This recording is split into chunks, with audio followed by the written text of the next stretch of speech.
Two children aged 5 and 8 were among 4 people who died when a migrant boat sank off the coast of France.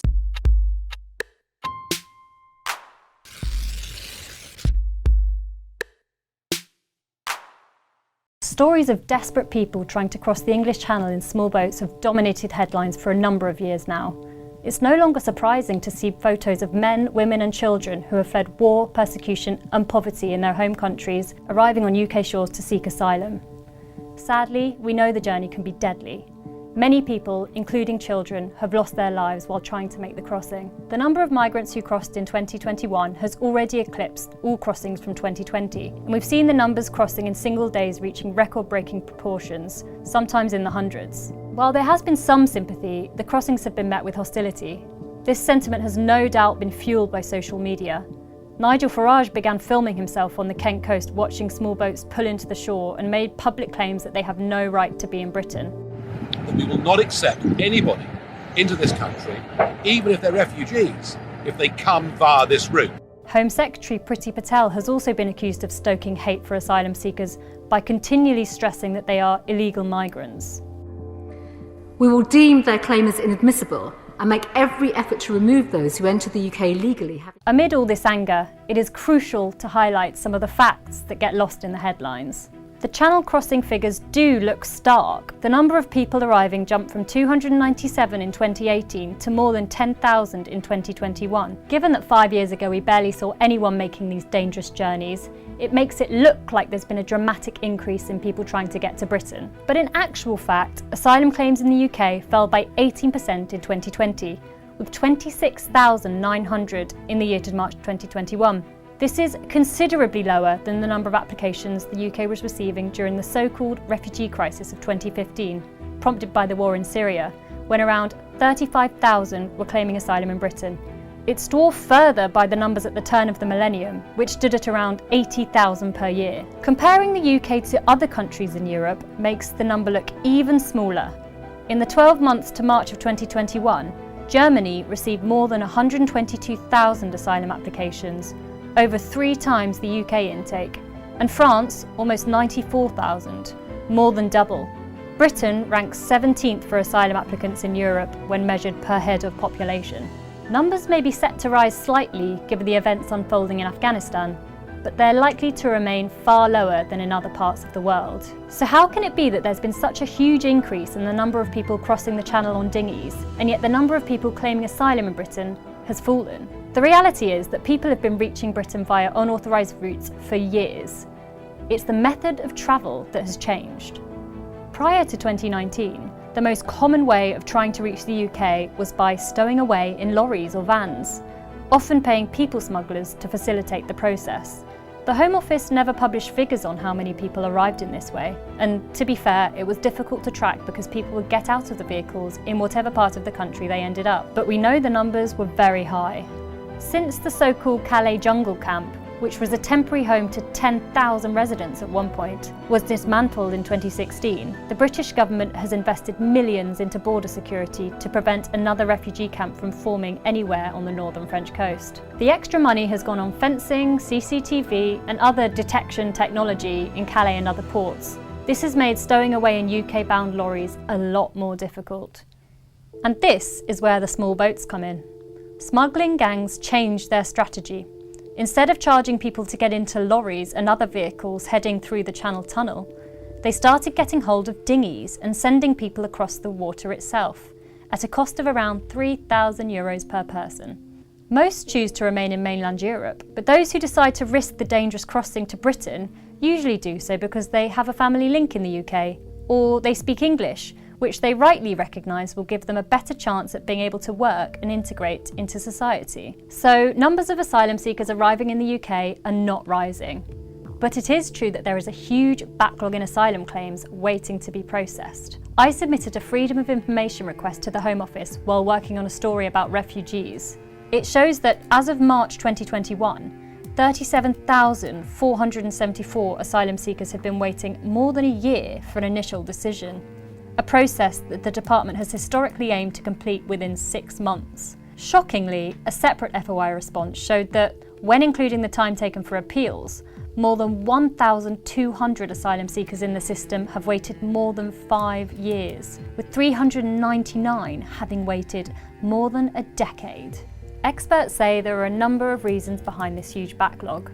Primarily, insufficient resources in the processing of these claims within the Home Office, inadequate access to legal advice for asylum seekers themselves, and some say a culture of disbelief among decision makers, a tendency to look for reasons to refuse asylum claims rather than to grant them. This can mean claimants are wrongly refused first time round and then have to go through the lengthy process of appealing the decision before finally being granted asylum.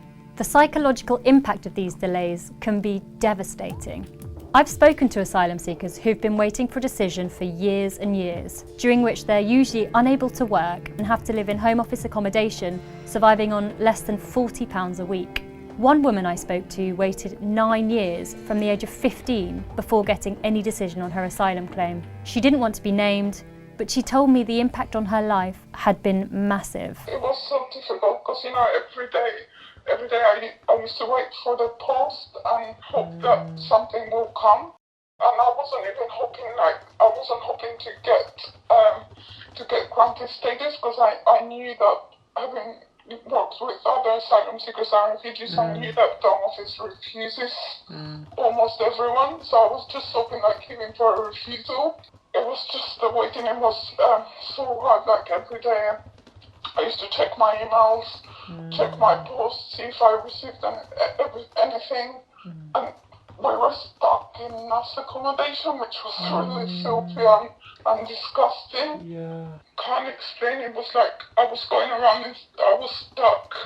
Like my life was frozen. And I was just going on about my everyday life. Like I didn't feel like it had any meaning. Yeah. And I was constantly worried about what will happen if I get sent back, if my family gets sent back.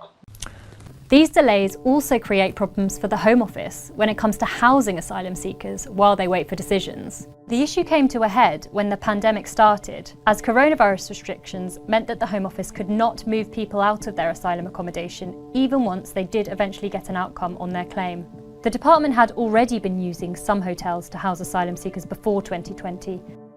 But when COVID hit, they started doing this on a much bigger scale, with around 9,000 placed in 91 hotels across the UK. The Home Office then put forward a new plan, using run-down military barracks to house asylum seekers. In September 2020, 2 former Ministry of Defence sites were repurposed as makeshift asylum camps, with hundreds of men transferred to Napier Barracks in Folkestone and Penally Barracks in Pembrokeshire, where they slept 14 people to a dormitory, far from any cities and surrounded by fencing. From the beginning, experts warned that this was a bad idea, with concerns both for the mental health of the residents, many of whom were highly vulnerable, having fled torture and persecution, and for their physical health, given the lack of social distancing during the pandemic. Unfortunately, these fears were realised. A number of the men ended up self-harming or attempting suicide, and at Napier Barracks, COVID swept through. The first COVID outbreak inside. At one point, almost 200 COVID-positive cases. There's no doubt that the UK's asylum system is in a state of disrepair, and the perilous journeys people are taking are hugely concerning. So, what's being done about it? The government is taking action, but its approach is worrying. Priti Patel has drawn up plans for an overhaul of the asylum system. She says it will see people who arrive in the UK via unauthorised means, such as by a small boat, be denied any permanent protection. The Home Office will try to deport them, and if it can't, it will give them a temporary visa which will be reviewed every few years. The Home Secretary also wishes to pave the way for offshore processing, which would see asylum seekers removed from the UK, though it's not yet clear where, while they await decisions on their claims. This approach bears hallmarks to the much derided asylum policies introduced in Australia about a decade ago, which saw the country start to block any irregular boat arrivals from entering the country. Instead, it placed people in state-sponsored immigration detention centres in the tiny Pacific state of Nauru and Papua New Guinea's Manus Island. Australia also adopted a temporary protection scheme for refugees who arrived in the country by boat before the offshore system came into play. If you travel by boat without a visa, you will not make Australia home. What Priti Patel's plan is lacking is any commitment to expanding safe and legal routes for those seeking asylum in the UK. She talks about strengthening these routes, but at the same time, the Home Office has scrapped its numerical target on refugee resettlement.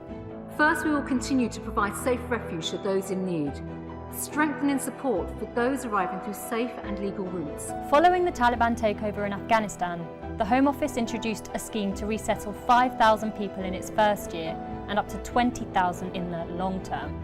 But the numbers are modest, particularly given that the UK, unlike most other Western governments, has no wider resettlement commitment. Currently, most people fleeing conflict and persecution around the world have no way of getting to the UK without making a dangerous and unauthorised journey. It's also unclear how the plans will tackle the huge backlog in asylum claims. Resolving this will take an enormous amount of resources, primarily in the form of more experienced caseworkers so that claims can be processed more quickly. Introducing a system where asylum seekers' claims are reviewed every few years will only add to the backlog and drain resources further. Far from ending dangerous channel crossings and reducing the backlog in asylum cases, the government's hardline approach risks having the opposite effect, intensifying pressure on the system and pushing more people to attempt perilous journeys to find safety in Britain.